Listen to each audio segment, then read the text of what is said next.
Sanjeev Gupta, Satnam recording studio Ludhiana. तोहर माटी के खाटी जवानी जियल मुश्किल करता ये रहानी।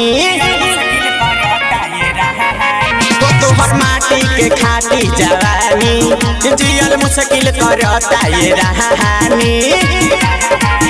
अरे मानेलू ना बात कहाँ जालू तू ऐठा के सवर को, मानेलू ना बात कहाँ जालू तू ऐठा के सवर को, सवर को। हमके दिल अपन दे दो पतर को, हमके दिल अपन दे दो पतर को, हमके दिल अपन दे दो पतर को।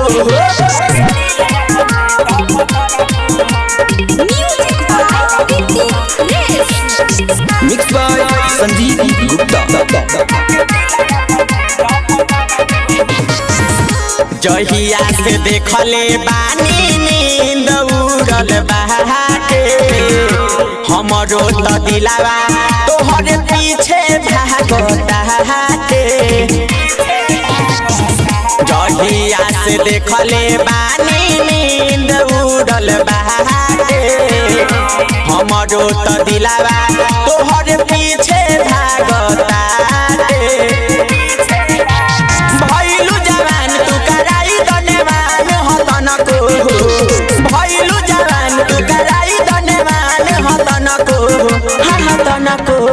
हमके दिल अपन दे दो पतर को, हमके दिल अपन दे दो पतर को, हमके दिल अपन दे दो पतर को।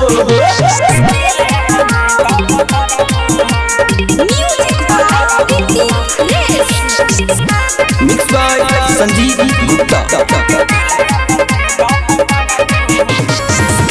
चढ़ली जवानी रानी करेलू गुमान हो, कहेला विशालवा बसल तोहरे में परान हो।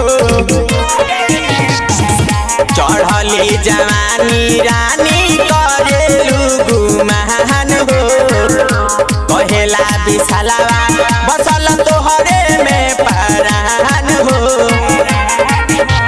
लागेलू जहर जनी ढाक हर उजर को, लागेलू जहर जनी ढाक हर उजर को, हम उजर को। हमके दिल अपन दे दो पतर को, हमके दिल अपन दे दो पतर को, हमके दिल अपन दे दो।